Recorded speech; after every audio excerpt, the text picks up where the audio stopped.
So sometimes my kids make me feel like I don't do anything. I was sharing this with other group of parents. Thankfully, they affirmed that they also feel the same way, which helped my self-esteem a little bit, that it wasn't just a me thing. I think it's general to parents, but I also think, like pastors, it becomes a unique problem as well. I remember the church I was at before South Bend City Church. I was a solo pastor there, and so I was teaching nearly every week. And I remember one week was just particularly exhausting. There was a lot of stuff going on in the neighborhood. I remember there was one family going through some challenges that I spent a lot of time that week just meeting with them and counseling through stuff with them. We also had a neighbor who would initiate conflict a lot, a neighbor that would get frustrated that we were doing care with at-risk teens, and this neighbor was frustrated by that. So I was spending a lot of time trying to put out that fire as well. And this was all on top of just the normal emails and planning and sermon prep and all that stuff that goes into a week. And I got to the end of the week and I was just exhausted. And I remember, getting up on stage on Sunday and being able to share the sermon that I had been working on, and finished it and was feeling good, but just feeling really drained, right? So I walked down off stage at the end of sharing, and I see my daughter Sophie, who was young at the time, and I just walk over and I needed a hug, so I just bend down and I scoop her up, and she always gives these really good squeezy hugs, and as I squeeze her, she looks at me, she said, "Dad, you look tired." I was like, "Yeah, babe, I am tired, It was a long week, and Sundays are difficult for me." And she said, "Well, at least you're a pastor, so you only have to work on Sundays." This is also the story I tell that is how Sophie almost ended up at boarding school. I love that girl, but honestly, she comes by it fairly, though. When the girls were younger, I tried to not work out of the house very much, so that they wouldn't see me saying no to them when they wanted to hang out a lot. So I tried to get out of the house. So really the only time they saw me at work was when I was on stage teaching, like on a Sunday. So it makes sense that they would feel that way. So that's one of the reasons I'm excited to be able to teach today, is that maybe my kids will see this and think that I finally do something again. But the bigger reason I'm excited to share is just because this is something that I'm really passionate about, something that I really want to share with you. My bigger role here with South Bend City Church is to help us love our city well. And that can mean a lot of different things to a lot of different people, depending on the background that you come from when it comes to churches loving their city well. But often it has to do with churches and the big things that we do together, right? People think about outreach events of doing fun things that try and get people to come to church, or people would think about service projects where you get a bunch of people together to paint something or to clean up something or to beautify something together, right? Or maybe people think about ministry programs, right? The soup kitchens we do, or the tutoring programs, right? We often think about these big things that we all do together. And to be fair, the church throughout the centuries, the Big C church across the globe, has done some really fantastic things when the people of God all come together to care for its community, right? Churches have started orphanages and hospitals and schools and universities. Churches have done some really great things when everybody comes together. And here at South Bend City Church, we've also done some really great big things when we come together. It was just a couple years ago, we did the Belly Burst Unrun, our donut-fueled running donuts, hammocks, all that kind of thing. It was a lot of fun, not very good for the body, but it was a lot of fun, right? And we did that, and we were able to raise a lot of awareness and a lot of funds for chronic homelessness in our city. And that was a really great thing we got to do together. When we've all come together as a church, we've been able to fund food pantries and adoptions. We've been able to work in ministry programs, being able to walk through weather amnesty with our unsheltered neighbors. And we've started an affordable housing program where we were able to buy a house together that we now have people who are able to live in at an affordable rate. Right? When we've gotten all of us together, we've been able to do some really big, exciting things. And we got some really exciting things coming down the road as well. But what gets me even more excited than doing big things together is another vision for loving our city that actually compels me even more deeply. And this vision for loving our city is one that it's a bit less flashy. and harder to measure. It's more grassroots and contagious. It's a vision of loving our city well that doesn't require the people of the church to sit around waiting for the church to tell them what to do next or to wait for the next signups to get passed around. But it's a vision for loving our city that empowers us to listen and to act and to make a difference in our city. I believe this vision for loving our city is also the primary foundational vision that Jesus shares. And this vision for loving our city is neighboring. You see, for Jesus, time and time again, the task of loving our city well boils down to simply being a good neighbor.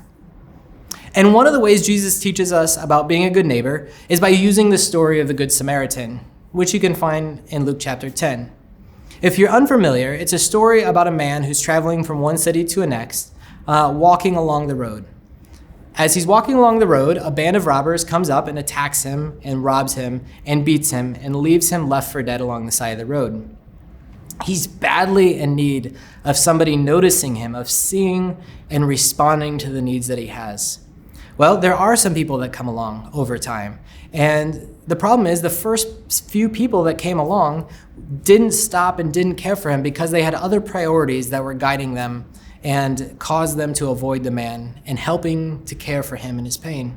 Finally, somebody did come along who cared for him, and not only cared for him in the moment, but walked in an ongoing way to care for his needs that came out. And this man was a Samaritan man who, big, long story, but it's somebody that the Jewish people who would have heard this story would have found to be ethically, morally, religiously questionable. Not the type of person you would have thought to be the first person to step up to care for somebody. And yet this is the story Jesus gives us.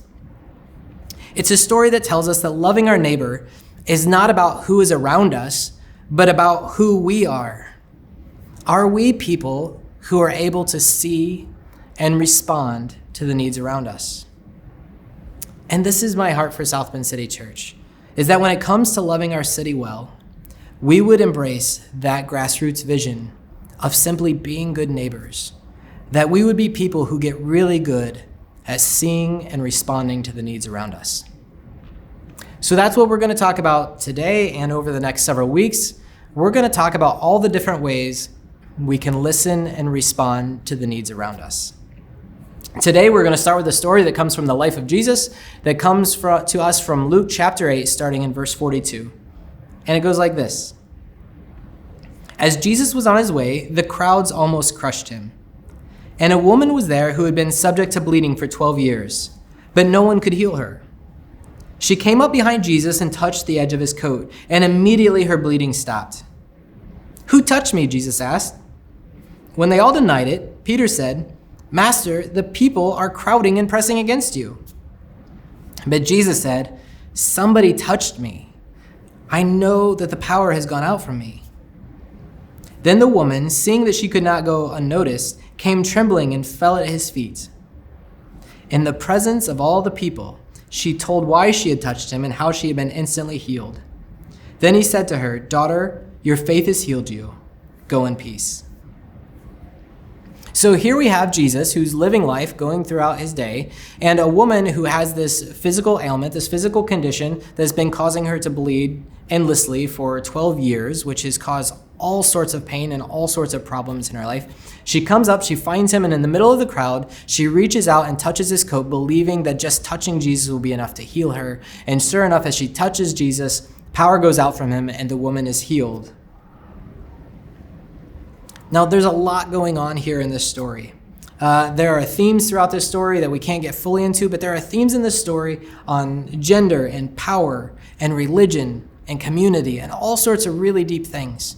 But I want us to start just focusing on something simple, and that's Jesus' simple response. Basically, that Jesus responded with care to the thing in life that was literally pulling at his attention. Now, this seems like an overly simple point to make from the story, but sometimes being a good neighbor is as simple as seeing and responding to the thing already tugging at us in life. Maybe it's a child who's literally pulling on your shirt, I got up from the breakfast table today, only to feel a hand reach back and grab my shirt as I was pulling back from the table and pull me back down, as my 7-year-old daughter was letting me know without words that she needed a little more of my attention and a little more of my care this morning. Maybe it's something literally tugging on you like that. Maybe it's your neighbor's yard has been pulling at your attention because the grass and the weeds are starting to get out of control, and it's captivated your attention out of frustration. But the deeper thing there is that you have a neighbor whose life is maybe getting challenging and out of control, that they're going through something that it's not allowing them to care for their yard in the way they used to. And you're noticing it, it's coming to your attention, and maybe there's something that you could do about it in that. Or maybe it's every day you're driving to work and you pass our unsheltered neighbors standing on the side of the road, perhaps holding a sign or gathered in community underneath the bridge together. And each day as you're driving, you see them, you notice them, it pulls at your attention, and sometimes you wonder if there's anything you could be doing about it. But being a good neighbor often means just seeing things and saying, maybe I should respond to that thing that I'm seeing that's pulling on my attention. So my simple question to get us started is, what are the things tugging at your attention in life that you could do better to see and to respond to? And maybe even as I say that, maybe as I've been talking through some of these examples, there might already be something that's come to your mind. There might be something that you're like, yeah, that's been tugging at my attention lately. Something that's already there for you. If so, may we do better to respond to it. If not, may we keep listening. All right, so beyond just the simplicity of seeing and responding to the things pulling at our attention, there's 3 challenges from this story that take it a little deeper for us. The first challenge to us from this story is to look closer. To look closer. If we find this story not just in Luke, we also find it in Mark, and this particular verse is how Mark says it in Mark 5:30. It says, Jesus turned around in the crowd. This is after the woman touched him. Jesus turned around in the crowd and asked, "Who touched my clothes?" And his disciple answered, "You see this huge crowd of people crowding against you, and yet you ask, 'Who touched me?'" The disciples are like, "Jesus, what do you mean, who touched you? Everyone is touching you." It's like being pressed up against stage at a music festival and saying, "Who smells like BO?" It's 95 degrees at a music festival. Everybody smells like BO. Yes, but somebody in particular. Jesus is saying, yes, everybody, but somebody in particular touched me. Somebody in particular needed me. I have to admit on that last story, it's just speculation. I've never actually been to a music festival. I'm not cool enough to go to music festivals, but as I see my friends who are and see them go, I love that they're having a good time, but I can't stop my brain from thinking about how sweaty and how smelly all of that must be. Anyway, Jesus knew that he needed to focus on the particular need around him. Because the reality is that life in general is full of all sorts of needs that are demanding our attention. But sometimes it takes special attention to look closer to see what needs special care. Anyone who has been a parent knows that while all of our kids need our love and care and attention, there are sometimes specific seasons where specific children need special attention and care. Maybe it's a developmental stage that they're going through. Maybe it's a particular challenge or fear that they're dealing with in life. But there are some times that particular children, some of my daughters in particular, need more time and attention than others. And to give particular attention does not require me to deny my general love and affection and care and responsibility care for all of them. It just says that sometimes there are particular needs to focus on. And neighboring is no different. If we're going to love our city well, if we're going to neighbor well, if we're going to see and respond well, we have to be able to move from just the general to the particular. And one thing to talk about, and I've said it before and we'll say it again, is this is why we need to be able to say Black Lives Matter, right? Because yes, we agree that everyone an icon, everyone is created in the image of God with the dignity of God in them, and every single individual matters in this life. But we can also recognize that there is something particular about the challenges and injustice that our Black brothers and sisters face that requires special, specific care and attention and response. It's okay and it's good and it's necessary for us to be able to respond to the particular, even in the need to love the general. We can also apply this need to look deeper, look closer to the issue of homelessness in our city. We can drive through and recognize that this is a really complex issue that's all around us, and we can see the big problem and not know where to begin, or recognize that the problem is too big for any one of us to be able to do something about. But maybe instead of looking at the issue as a whole, looking at the crowd pressing in, maybe we can focus in for the particular, who is the one person maybe that God might be drawing you into closer connection with, or closer relationship with. Maybe there's one person that you pass, one person that you see, that you make eye contact with, that you can get to know their story, you can get to know who they are, you can build a friendship or a relationship of support and of care with this person. Yes, the crowd is there, but sometimes there's something in particular or someone in particular who is pulling at our attention. One final side note here on the need to look closer. Often looking closer just means paying better attention. But Jesus had his attention grabbed by an awareness of the supernatural, right? He said, hey, I know that somebody touched me because the power has gone out from me. Now, I first want to recognize we're not Jesus, right? Everyone an icon, but there's only one Jesus, right? We are not Jesus filled with supernatural power that will bring people back to life all the time like Jesus was at this time. But the question is still the same. If God was supernaturally trying to get our attention somehow and point us in the direction of a need that God wants us to notice and care for, to see and respond to, would we be listening to that supernatural pull? Now, I'm going to be honest, I don't even know what that means or what that looks like. When we talk about the supernatural, it's so kind of confusing and complicated. But if the supernatural God was wanting to supernaturally get our attention, would we be listening? Would we be orienting our life in a way that would be capable of hearing and responding to those things? If we want to be good neighbors, if we want to see and respond well, what changes do we need to make to allow us to look closer? All right, second challenge from the story. Challenge 1 was look closer. Challenge 2 is the need to look deeper. You see, by the time Jesus turned his attention to the woman, the healing had already happened, right? The healing happened as soon as the woman reached out, before Jesus even knew she existed or was there. She reached out and she touched his coat, and as soon as she touched his coat, the power went out from him and she was healed. The healing already happened before Jesus paused and took time and attention towards her. Jesus did not return to heal the woman, to care for her through healing, because that had already happened. Jesus returned for the conversation. He wanted to find the woman. He wanted to affirm the woman. And it says still in the presence of others, like while the crowd was still there. It was very important that there was witnesses to what Jesus was doing here. And he wanted to tell her, go, your faith has healed you. Now, this move might seem insignificant compared to the physical healing that had already happened, but I assure you it was not. Because there were consequences to the pain the woman was feeling beyond just the physical pain and suffering of her ailment.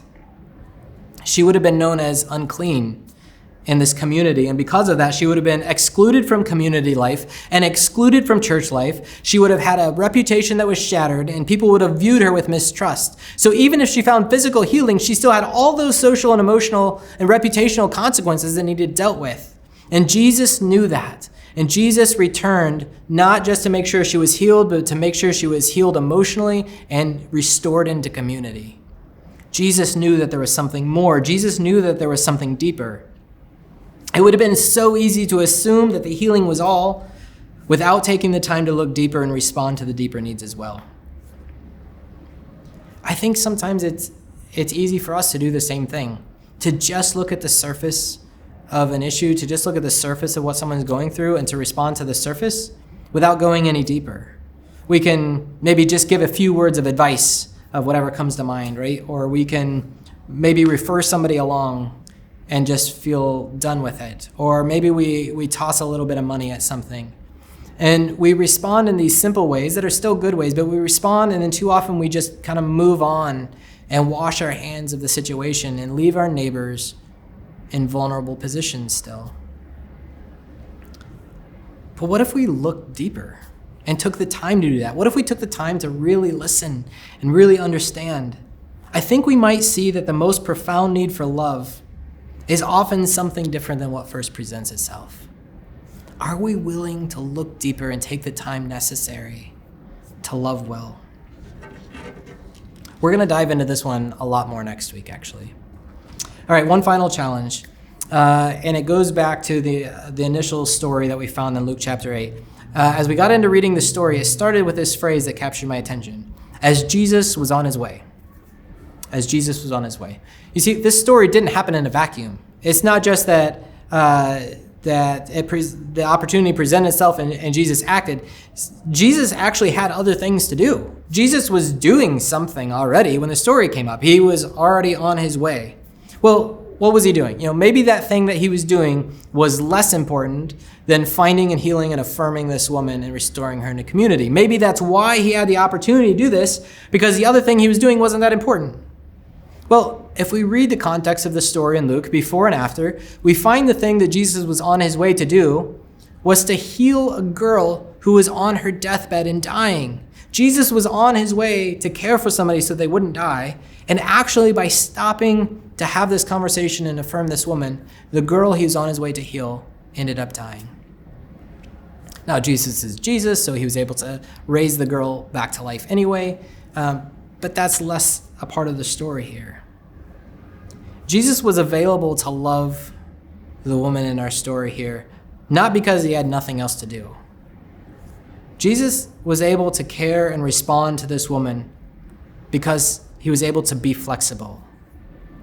And that's our third challenge, to be flexible, to see and respond to the needs of our neighbors when they do arise. Bill Parcells, the football coach, used to say the best ability is availability. And what he meant by that is it doesn't matter how talented you are if you're not there and available when it counts. I think that same thing applies to being a good neighbor, to seeing and responding to the needs of our neighbors, right? It's convicting for me because I know that for me, the biggest obstacle to loving my neighbors well and caring for others, it's not that I'm a jerk. I don't think I am. The biggest obstacle for me is that I got a bunch of stuff already going on. I'm busy. And sometimes all the stuff I already have going on, the stuff that I'm on my way, are the things that keep me from responding to the needs tugging at me in the moment. If loving our city involves noticing and responding to the things pulling at our attention, do we even have the margin and flexibility in our lives to do something about it when it happens?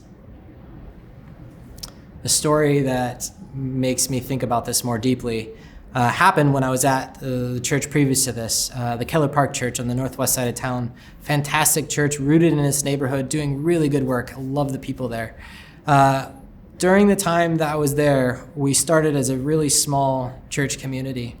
And we set out to be good neighbors in our community and to create a good church experience for the neighbors in the Keller Park neighborhood. We were going to connect with neighbors. We were going to love them. We were going to try and do a culturally relevant church service, whatever that meant at the time. And we were going to create Sunday gatherings that had a meaningful worship experience where people could kind of feel like they were going deep with God and ask challenging questions for people to think about. So as we were along our way, something started happening over time as we started having children come. We were in a neighborhood, so there wasn't busy roads around, and we were having children from the neighborhood walking themselves to church for Sunday morning gatherings, coming without their parents. At first, this was really just great and interesting. But over time, we started having dozens of children walking to church by themselves. Sometimes we had as many children coming to church without parents as we had people that were showing up for the gatherings altogether. And some of these kids were as young as 3 years old that were walking to church without parental care there to be able to care for them. And as they were coming into our gatherings, they would, ride their bike in the back of the church, like in the middle of the gatherings. They would make themselves present in just whatever way felt normal for them because they wanted to be a part of our community. But there was challenges with this, right? They used to say in the church world that you love children so that you can love your parents. so that you can love their parents? Well, first of all, I think anytime we use the phrase love and so that, we probably need to ask questions about whether that's really loving, right? Because I think the story of love we see from God is loving not for a reason, but loving because people are worthy of love, right? But the other side of it is the children weren't coming with parents anyway. So even if it's a loving so that, we were not connecting with parents, which meant as all these kids come, they weren't bringing people to help care for them. They weren't bringing people to help volunteer in kids ministry or anything like that. It was just children showing up. And we soon realized that we had a choice to make. We could either say that our original goal of creating these quiet, meaningful worship experiences where people could think and could process challenging questions, that was still our top priority. And if we were going to do that, we had to make some changes. We would have to start requiring children to bring their parents with them if they were going to attend the gathering, right? So that we had more people to care and make sure the kids were taken care of. So that was one choice we could have made. And I think that choice would have been a fair one, right? But the other choice, and the one we made, was to say, we have all these kids that are literally knocking on our door, that are pulling on our coat, looking for love and attention. We just have to become a great church for kids in our community. And that meant that our church gatherings wouldn't really be quiet, which meant that it was a lot harder to go deep. It ended up meaning that nearly every adult that was a part of our church community had to now be a volunteer in children's ministry, whether we were passionate about kids or not, because this was the only way to make it work. This was the only way to care for and include the children that were knocking at our door. So whether this was something we wanted or sought after or had a dream for or a passion for, it simply was what it was. It was the need that was knocking at our door. And we had to choose to change and be flexible to respond to that. All right, let's bring this home.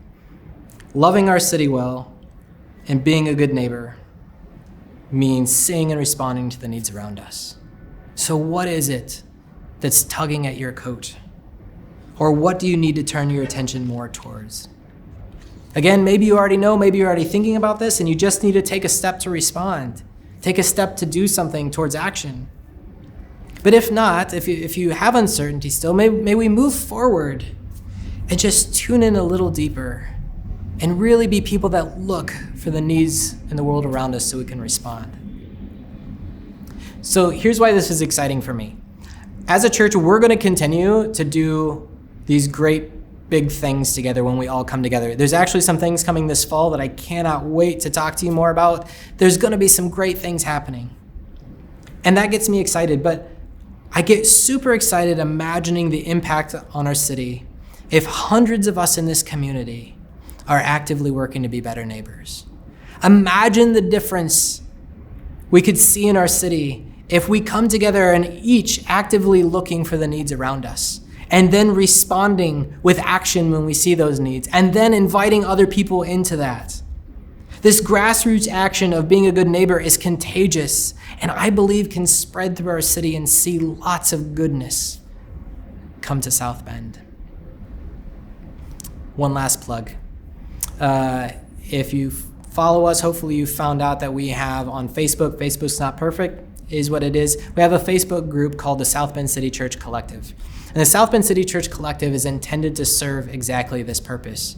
Maybe you see there's a need for community on your block or with your coworkers. And so maybe you plan a cookout and invite people into that. And you can say, hey, other people in the South Bend City Church, why don't you come and join us as we create this opportunity for fun and community together?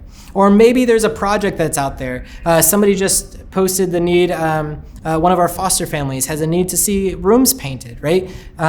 What if you say that's something that you caught your attention, that's pulling at you, and you're going to respond to that? Well, you can go and post in the collective and say, hey, I'm going to be doing this. Who wants to join me in this? And in this way, we can each focus on each of us listening and responding and inviting others into this sort of action. So we become a church who loves our city well together. As we go, I just want to leave you with this benediction. Whoever you are, whatever your story is, may you be compelled by knowing there is a God who sees you in the midst of your story and responds to you. And may you take that knowledge and that love and carry that into your community to see and to respond to the needs of neighbors around you. Grace and peace be with you, friends.